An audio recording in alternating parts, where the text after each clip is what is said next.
Hello dear student, आप सभी के चैनल में आपका स्वागत है। हम बाल विकास और शिक्षा शास्त्र के अंतर्गत पिछले वीडियो में अधिगम तक कंप्लीट कर चुके हैं दूसरी यूनिट में। फिर इसके बाद दूसरी यूनिट में जो अगला टॉपिक आता है उसका नाम है बालक किस प्रकार चिंतन और अधिगम करते हैं। पिछली बार भी चिंतन से एक क्वेश्चन पुटअप हुआ था, आपको पता होगा अगर आपने एग्जाम दिया है तो सीधा सीधा क्वेश्चन पूछा गया था कि चिंतन क्या होता है। चिंतन क्या होता है, इसका आंसर क्या था, उसमें ऑप्शन था प्रतीकों का प्रयोग। किसी के बारे में सोचना, अपन दिमाग में जो प्रतिमा बनाते हैं, भ्रांति जो विकसित होती है अपने दिमाग में, उसकी किसी की चीज के बारे में सोच रहे हैं तो उसके अपने दिमाग में उसकी एक प्रतिमा बन जाती है, तो वही क्या है, चिंतन कहलाता है। तो चिंतन क्या है, संकेतों या प्रतीकों का प्रयोग। अब अपन देखते हैं चिंतन की परिभाषा और स्वरूप। बेरोन क्या कहते हैं, बेरोन ने 1992 में कहा कि चिंतन में संप्रत्तियों, संप्राप्ति तथा प्रतिमाओं का मानसिक जोड़ तोड़ होता है। बेरोन कहते हैं कि अगर आप किसी चीज के बारे में सोच रहे हो और वो चीज जो है आपके दिमाग में प्रतिमा बन जाती है, आपके मन में उसकी प्रतिमा बन जाती है और उसका जोड़ तोड़ ही क्या कहलाता है, मानसिक जोड़ तोड़ चिंतन कहलाता है। तो बेरोन ने क्या कहा है चिंतन के बारे में कि चिंतन में संप्रत्तियों, संप्राप्ति और प्रतिमाओं का मानसिक जोड़ तोड़ होता है। तो मानसिक जोड़ तोड़ प्रतिमाओं का कौन बना रहा है अपने दिमाग में, बेरोन बना रहा है। क्या करके, चिंतन करके। तो आप इसको कैसे याद रखोगे कि बेरोन ने चिंतन करके अपने दिमाग में प्रतिमाओं का मानसिक जोड़ तोड़ बना दिया। किसने बनाया, बेरोन ने। बेरोन ने अपने दिमाग में चिंतन करके प्रतिमाओं का मानसिक जोड़ तोड़ बना दिया। किसने कहा, बेरोन ने कहा है। फिर इसके बाद परिभाषा आती है सिल्वरमैन की। सिल्वरमैन ने क्या कहा है कि चिंतन एक ऐसी मानसिक प्रक्रिया है जो हम लोगों को उद्दीपक तथा घटनाओं के प्रतीकात्मक प्रतिनिधित्व द्वारा किसी समस्या का समाधान करने में मदद करती है। किसने कहा है, सिल्वरमैन ने कहा है कि चिंतन एक ऐसी मानसिक प्रक्रिया है जो हम लोगों को उद्दीपक तथा घटनाओं के प्रतीकात्मक प्रतिनिधित्व द्वारा किसी समस्या का समाधान करने में मदद करती है। ये कहना है सिल्वरमैन का। बेरोन ने क्या कहा है कि बेरोन ने अपने दिमाग में चिंतन करके मानसिक प्रतिमा का जोड़ तोड़ कर लिया था। ये तो कहना था बेरोन का। सिल्वरमैन कह रहा है कि चिंतन एक ऐसी मानसिक प्रक्रिया है जो किसी समस्या का समाधान करने में मदद करती है। याद रखना, सैसे सिल्वरमैन और सैसे समस्या समाधान, किसका समाधान कर रहा है, चिंतन द्वारा समस्या का समाधान कर रहा है सिल्वरमैन। तो याद रखना, बेरोन तो अपने मन में मानसिक जोड़ तोड़ बना रहा है प्रतिमाओं का, और सिल्वरमैन क्या कर रहा है, चिंतन द्वारा समस्या का समाधान कर रहा है। फिर इसके बाद अगली परिभाषा आती है सेंद्रोक की। सेंद्रोक ने 1995 में कहा था चिंतन के बारे में, चिंतन में मानसिक रूप से सूचनाओं का जोड़ तोड़ सम्मिलित होता है, विशेषकर जब हम संप्रत्यय का निर्माण करते हैं, समस्याओं का समाधान करते हैं, तर्क करते हैं तथा निर्णय लेते हैं। तो सेंद्रोक की परिभाषा याद रखिएगा कि चिंतन में मानसिक रूप से क्या होता है, सूचनाओं का जोड़ तोड़ शामिल होता है, विशेषकर जब हम क्या कर रहे हो, किसी चीज का निर्माण कर रहे हो, किसी चीज के बारे में सोच रहे हो, समस्याओं का समाधान करते हैं, तर्क करते हैं तथा निर्णय लेते हैं। तो ये किसकी परिभाषा है, सेंद्रोक की परिभाषा है। बेरोन क्या कर रहा था, बेरोन चिंतन द्वारा अपने मन में प्रतिमाओं का मानसिक जोड़ तोड़ कर रहा था। सिल्वरमैन कह रहा था कि चिंतन द्वारा मानसिक प्रक्रिया है चिंतन, और इसके द्वारा क्या कर रहा था सिल्वरमैन, समस्याओं का समाधान कर रहा था। और सेंद्रोक क्या कर रहा है, कि ये कह रहा है कि चिंतन सूचनाओं का जोड़ तोड़ का संकलन है, और जब हम किसी चीज का निर्माण करते हैं, विशेषकर कब, जब समस्याओं का समाधान करते हैं, तर्क करते हैं या निर्णय लेते हैं। तो सेंद्रोक की परिभाषा भी याद रखिएगा। अब अपन देखते हैं चिंतन विशेषकर क्या होता है, चिंतन में किसका प्रयोग होता है। याद रखना, चिंतन में प्रतीकों, ये क्वेश्चन आ चुका है, चिंतन क्या है, प्रतीकों का प्रयोग। तो ध्यान देना आप इस बात पे, चिंतन में प्रतीकों, प्रतिमाओं आदि का मानसिक जोड़ तोड़ तो होता है। इसका स्पष्ट मतलब क्या हुआ कि चिंतन में वस्तुओं की वास्तविक उपस्थिति आवश्यक नहीं होती है। किसी की चीज के बारे में अपन सोच रहे हो तो ये जरूरी नहीं कि अपन जो चीज सोच रहे हो वो चीज हमारे सामने उपस्थित हो फिर ही अपन उसके बारे में सोचें। तो याद रखना, चिंतन में वस्तुओं की वास्तविक उपस्थिति आवश्यक नहीं होती है। पूर्व ज्ञान के आधार पर हम उन वस्तुओं का कुछ प्रतीक मन में बना लेते हैं और उसी आधार पर चिंतन की प्रक्रिया होती है। चूंकि चिंतन में मानसिक जोड़ तोड़ होता है जिसे बाहर से देखा नहीं जा सकता, अतः चिंतन क्या है, एक प्रकार का अप्रकट व्यवहार है। ध्यान दीजिएगा, चिंतन एक प्रकार का अप्रकट व्यवहार है, क्योंकि इसे बाहर से देखा नहीं जा सकता, अपन मन में ही उसके बारे में, किसी चीज के बारे में धारणा बनाते हैं। तो चिंतन क्या है, एक प्रकार का अप्रकट व्यवहार है। और चिंतन में क्या होता है, प्रतीकों, प्रतिमाओं आदि का मानसिक जोड़ तोड़ होता है।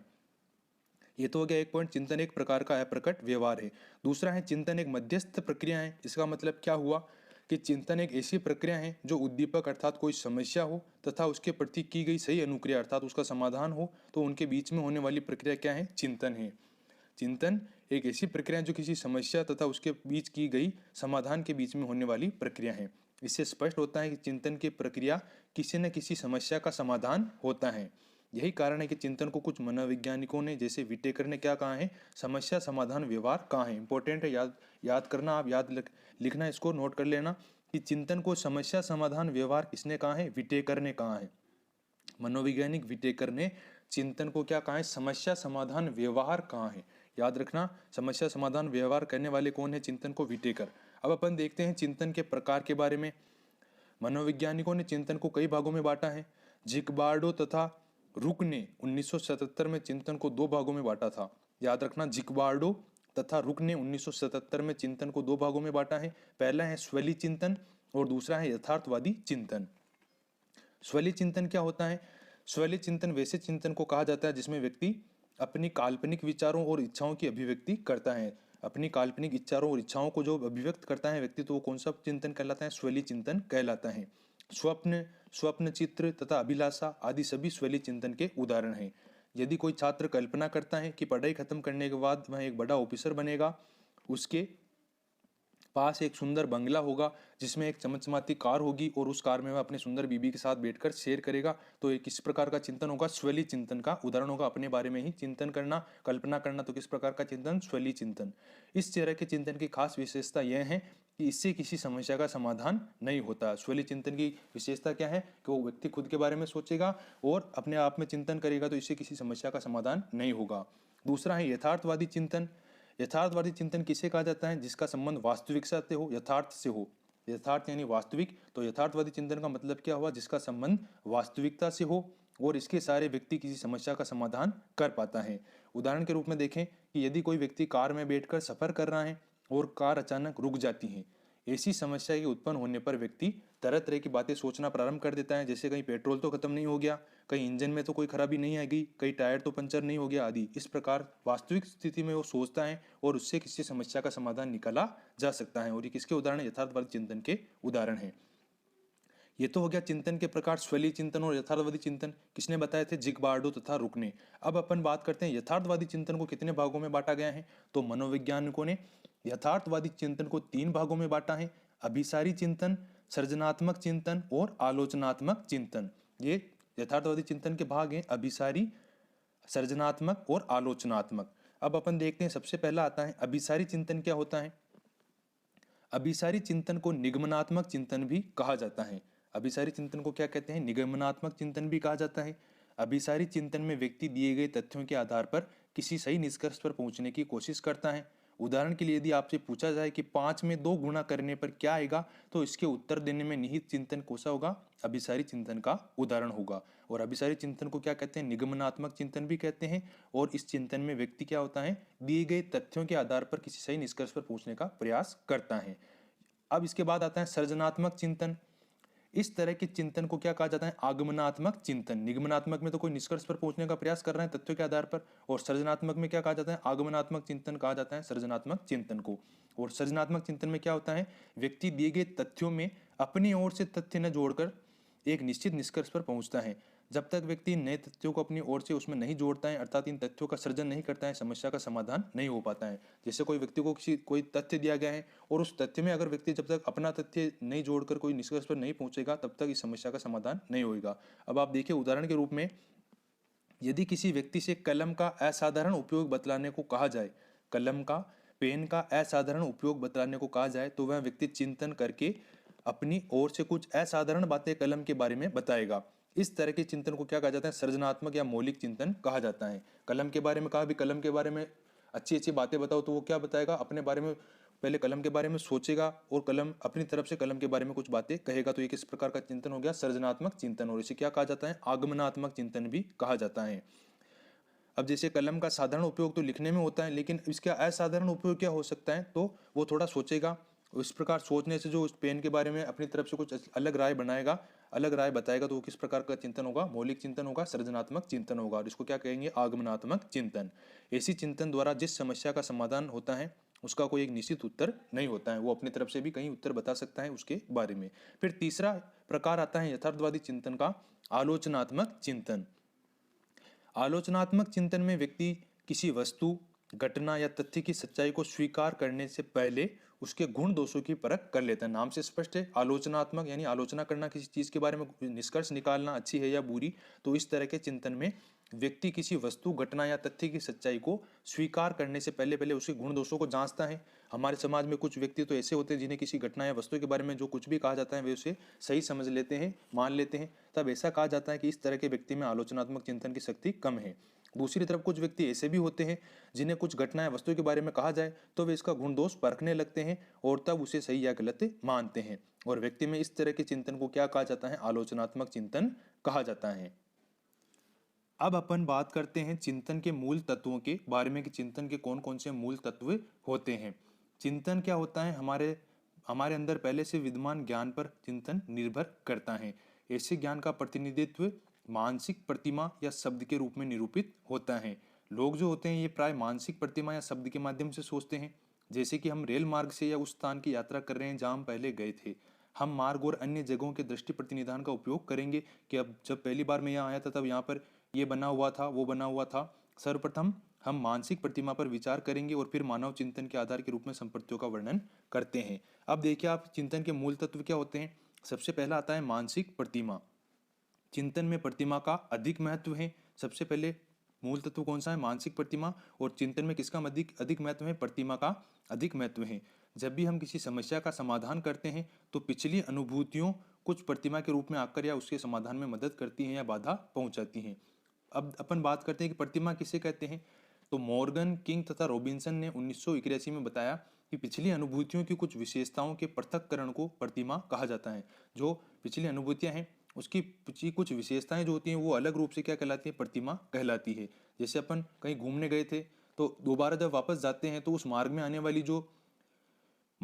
वाली जो स्थान होते हैं वो अपने दिमाग में प्रतिबिंबित होने लग जाते हैं। तो पिछली अनुभूतियों की कुछ विशेषताओं के प्रकटीकरण या पृथक्करण को क्या कहा जाता है? प्रतिमा कहा जाता है। इससे स्पष्ट है कि अनुभूतियों की कुछ खास विशेषताओं को जब अपन मानसिक रूप से अलग करने में समर्थ हो जाते हैं तो इसे हम क्या कहते हैं? प्रतिमा कहते हैं। उदाहरण के लिए जैसे कल पार्टी में अपने मित्र की विचित्र वेशभूषा को याद करके या गुणों को मस्तिष्क में हम लाने में समर्थ हो पाते हैं तो उस गुणों या विशेषता को क्या कहते हैं? प्रतिमा की संज्ञा दी जाएगी। फिर इसके बाद दूसरा मूल तत्व है चिंतन का। पहला तो हो गया प्रतिमा, दूसरा है तर्कणा। तर्कणा क्या है? तर्कणा एक प्रकार का वास्तविक चिंतन है। व्यक्ति तर्क के माध्यम से अपने चिंतन को क्रमबद्ध बनाता है तथा तर्क वितर्क के आधार पर निष्कर्ष पर पहुंचता है। जेम्स ड्रेवर के अनुसार तर्क चिंतन की वह प्रक्रिया है जिसमें निष्कर्ष होता है या सामान्य नियमों के आधार पर समस्या समाधान होता है। किसने कहा है तर्क के बारे में? जेम्स ड्रेवर का कहना है कि तर्क जो होता है चिंतन की वो प्रक्रिया है जिसमें निष्कर्ष होता है अथवा सामान्य नियमों के आधार पर किसी समस्या का समाधान होता है। ये परिभाषा दी है तर्क की, किसने दी है? जेम्स ड्रेवर ने। समस्या समाधान के लिए चिंतन और तर्क की आवश्यकता होती है। तर्क के लिए भी कल्पना की भी आवश्यकता होती है और तर्क शक्ति का विकास क्रमशः होता है तथा इसमें व्यक्तिगत विभिन्नता पाई जाती है। और तर्क के भी कई सोपान होते हैं। अब देखिए तर्क के कितने प्रकार होते हैं। पहला आता है, सबसे पहले तर्क के मनोवैज्ञानिकों ने 4 प्रकार बताए हैं। पहला आता है निगमनात्मक तर्क। निगमनात्मक तर्क वैसी तर्क को कहा जाता है जिसमें व्यक्ति पहले से ज्ञात नियमों और तथ्यों के आधार पर एक निश्चित निष्कर्ष पर पहुंचने की कोशिश करता है। निगमनात्मक यानी पहले नियम आते हैं। याद रखना, निगमनात्मक में पहले नियम आते हैं और आगमनात्मक में क्या आता है? उदाहरण पहले आते हैं।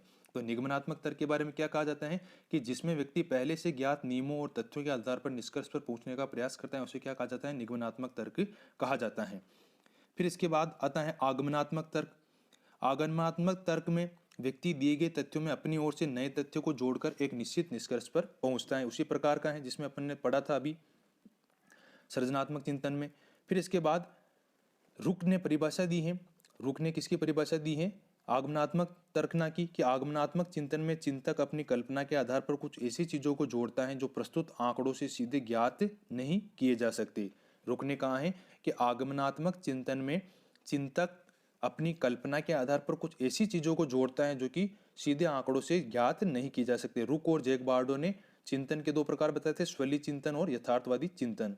तो रुक ने आगमनात्मक चिंतन की परिभाषा दी है कि आगमनात्मक चिंतन में चिंतक जो होता है अपनी कल्पना के आधार पर ऐसी चीजें विकसित कर लेता है जिनको आंकड़ों के माध्यम से ज्ञात नहीं किया जा सकता।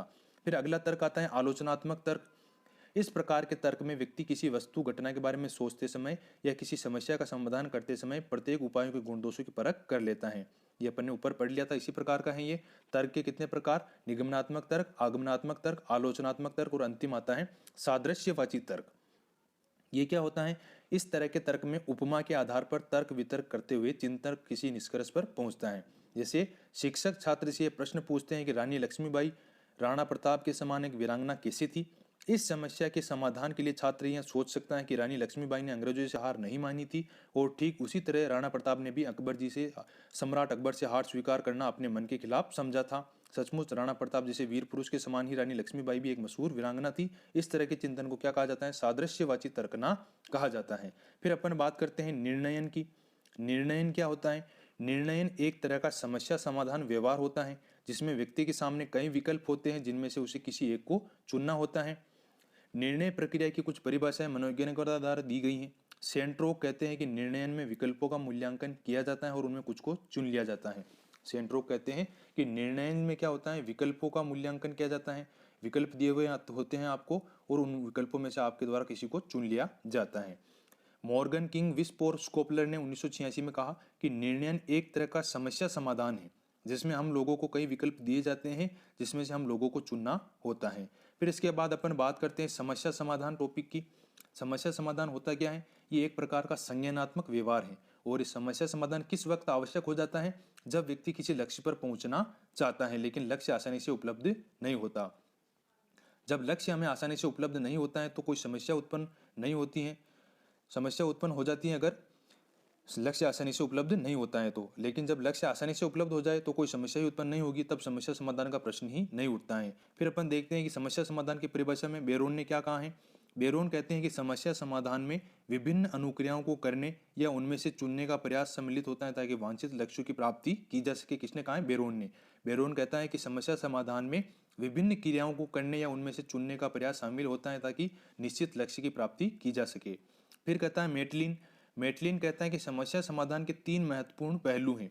मेटलिन ने कहा है कि समस्या समाधान के 3 महत्वपूर्ण पहलू हैं। कौन कौन से याद रखेगा? मेटलिन के अनुसार समस्या समाधान के 3 पहलू में से कौन सा नहीं है, ऐसा भी क्वेश्चन आ सकता है। तो मेटलिन ने 3 पहलू आवश्यक बताए समस्या समाधान के लिए। पहला है मौलिक अवस्था, दूसरा है लक्ष्य अवस्था और तीसरा है नियम। मौलिक अवस्था किसे कहते हैं? जो समस्या के आने पर प्रारंभ में उत्पन्न होती है वो कहलाती है मौलिक अवस्था।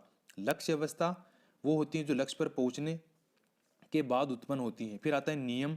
नियम किसे कहते हैं? व्यक्ति समस्या की मौलिक अवस्था से लक्ष्य अवस्था तक पहुंचने में अपनाता है नियम, वो नियम कहलाते हैं। तो मेटलिन के अनुसार समस्या समाधान विधि के 3 पहलू हैं। कौन कौन से? मौलिक अवस्था, लक्ष्य अवस्था और नियम अवस्था। ये तो हो गए आपके मेटलिन के अनुसार समस्या समाधान विधि के 3 पहलू।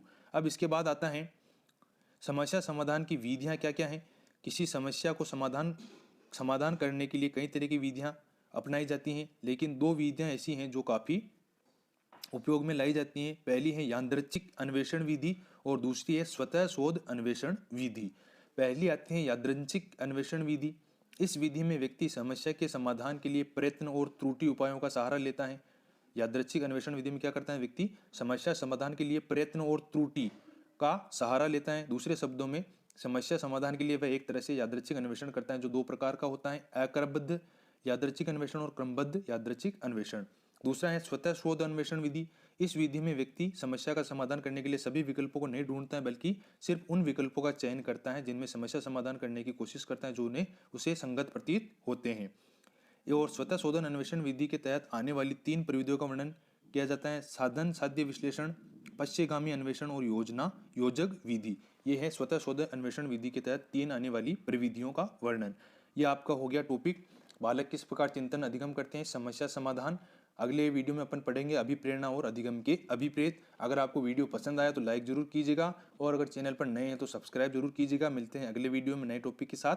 जय हिंद, जय भारत।